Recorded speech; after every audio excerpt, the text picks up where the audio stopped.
Kabayan, kumusta? Anong balita sa inyo? So yun guys, itong ating pag-usapan ngayon ay itong nasa Pilipinas, ang agency na to. And again, sinasabi ko sa inyo na ayusin ninyo ang inyong mga qualification kung kayo man ay nagbalak ng mga trabaho opportunity. Dahil ito po ay napakalaking bagay na ayusin niyo ang inyong mga resume. And then ito po ay walang placement fee kung kayo man ay nasa below 40 years old. Pasensya na kayo dahil ang Pilipinas nga ng mga agency, pansinin natin na sila po ay nagkaroon ng capping. In fact, dito nga sa Canada ay walang age limit. So, but again, parang preference din ito ni agency na at least ito po yung mga age limit na kinakailangan nila. Subalit dito sa Canada, wala pong age limit. As long as kaya ninyo ang trabaho, walang problema tayo dyan. Okay? So, but again, sabi sa inyo, ito po ay almost all year round sila ay nagsisend ng mga tao dito sa Canada. At balita ko, mayroon silang 5 bagong pinarating dito sa Calgary. Dito nga sa Cargill, dahil ito po ay sa High River. Malapit lang po ito sa Calgary. So, but again, ito po ay napakagandang opportunity kung kayo man ay makakwalify. Ito po ay babae o lalaki. At sinasabi ko rin sa inyo, merong mga training ang TESDA sa mga NC2, yung mga mga caregiver or itong butcher or marami silang programa. Sana po ay mabisita niyo. Welding, meron din sila. Subukan niyo kung kayo man ay medyo habang nag-aantay ng mga trabaho opportunity dito sa Canada. So mas maganda na may mga training kayo para at least medyo mas maganda tingnan sa resume kung marami kayong mga kaganapan sa inyong mga qualification. Dahil nga sa sinasabi ko sa inyo na dito sa Canada, importante na kayo po ay maging competitive sa anumang level yan ng trabaho. Anong klaseng trabaho yan. Magiging local agency sa Pilipinas. Dahil nga, again, sinasabi sa inyo, ang Canada po ay pinagbawal yung mga nanghingi ng pera. Kaya huwag kayong basta-basta magbigay ng pera. May nag-PM sa akin sa aking Facebook page at sinabi nga $300 daw ang hiningi. Siya po yung nag-apply doon sa job bank. So again, medyo mag-ingat kayo sa pagbibigay ng pera dahil ito po ay napakahirap ng buhay. Subalit napakadali lang hingiin ng mga taong mga walang buto. Hindi nakipaglaban ng patas. So kaya nga sabi sa inyo, huwag na huwag kayo magbigay ng pera kung sino mang maghingi sa inyo. Dahil ito po ay pinagbawal. And again, it's responsibilidad yan ni employer na sila ay mag-apply ng LMIA. Hindi po trabaho mo yan. Ang medical, ang biometrics, sa inyo yan. So kung mga documents diyan na for example mga NBI, mga mga documents para sa inyo. Subalit yung mga ibang ibang mga documents ay kay employer. Sila na magbahala niyan. Kaya nga sinasabi sa inyo, para ibigay sa inyo ang trabaho, kailangan maganda ang inyong presentasyon, ang inyong mga resume qualification dahil napakalaking bagay na kayo ay magiging competitive, kayo ay nasa taas talaga. Okay? So, do your best kung kayo man ay mag-apply ng mga trabaho dito sa Canada. Ito pong ating mga video dito ay napakagaling na talaga andito po lahat yung ating mga opportunity.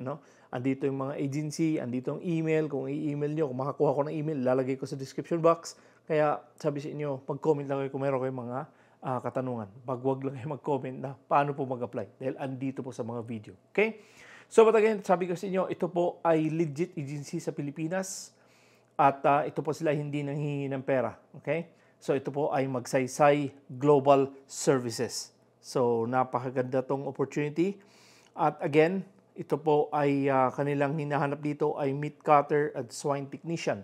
Kung kayo man ay may mga opportunity, subukan nyo. Okay? So again, tingnan natin. Sabi ko kanina, ito po ay global, Magsaysay Global. Hiring po to sila ng meat cutter or swine technician. Kung kayo man ay mayroong mga sapat na qualification dito nga sa pagiging meat cutter, kayo po ay may mga 2 years work experience as a meat cutter, mga butcher, or any mga slaughter within the last 5 years. Subukan nyo kung kayo man ay meron kayong mga experience na ganito. And again, lagyan nyo lang kung kayo man ay nagtatrabaho sa isang meat shop sa Pilipinas, ilagay nyo, meat shop, nagbubutcher din kayo, nagkakating kayo ng mga chicken or pork, kasi importante naman yan, no? Pork, pati beef, o ano pa man ginagawa nyo. And again, at least ito po ay high school graduate. At least high school graduate, okay? So, sa may mga experience dyan na high school graduate, subukan nyo to. At ito pong swine technician ay 21 to 40 years old, kung kayo man ay nasa edad na ganyan. But again, sinasabi ko sa kanina na ang Canada po ay walang age limit. So, ang agency lang sa Pilipinas, nagkakap sila ng mga age limit. Subalit ito po ay minimum of 2 years experience sa pagiging swine technician at work-related experience at the commercial farm or mga barn environment. Kung kayo man ay merong mga backyard barn lang, medyo backyard farm lang, medyo hindi kayo pwede dito. Importante kayo po ay nangempleyo sa mga kumpanya. Okay? May mga commercial barn or farm environment. Yun ang importante. So kaya nga sinasabi sa inyo, kung ano mang hinahanap dito, dapat sana ay tumbasan ninyo ang hinahanap din nila. Okay? Para at least walang kawalan to si Magsaysay. Pag nag-apply kayo at sinabi nyo itong mga ginagawa nyo, lahat nyo ginagawa nyo, ilagay nyo dyan. Okay? And again, ito po ay high school graduate, 3 years related work experience is required. Kahit kayo man ay high school, meron kayong 3 years work experience dahil importante po yan. And again, pwede kayo mag-apply online. Yung ating mga kabayan na nasa Japan, nasa Taiwan, na may mga experience dito. Mayroon tayong mga kabayan dyan sa Middle East na may mga qualification din dito. Napakaganda kung meron kayong mga magagandang qualification. I-email nyo sila. And again, subukan natin kung mag-apply upang tayo nga ay magkaroon ng idea. And again, mag-apply kayo online. Punta kayo sa magsaysaygglobal.com or i-scan nyo tong QR code nila dahil ito po sila ay, sabi ko nga, ay POA license, no fees to be collected, beware of illegal recruiters. So yun ang importante, na huwag kayong basta-basta magbigay ng pera sa kung sino-sino man lang ang ina-apply ninyo. Kaya pagmatsyag din kayo kung kayo man ay mag-apply. Okay?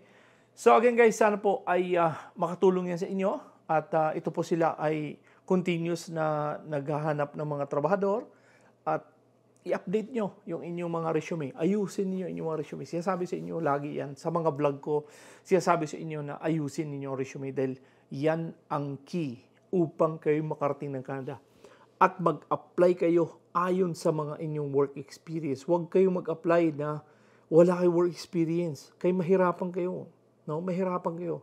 So itong aking ina-advise dito, napakaganda to. Kayo man ay interesado mag-apply dito at napakagandang opportunity na kayo makarating sa Canada.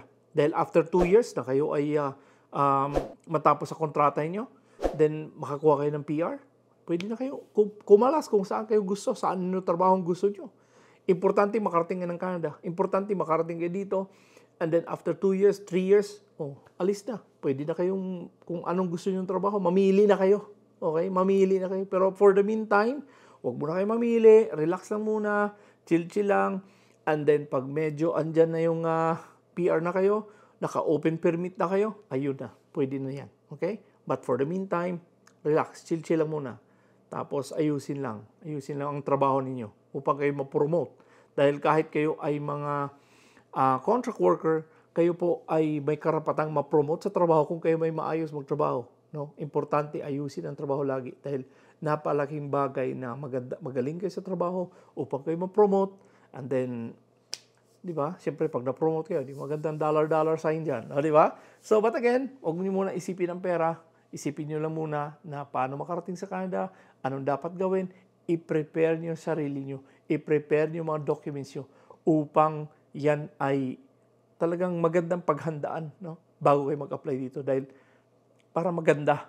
Talagang sabi ko nga sa inyo na kung ang inyong mga resume ay magandang kalagay, magandang kasalansan ng mga resume niyo, Promise ko sa inyo yan.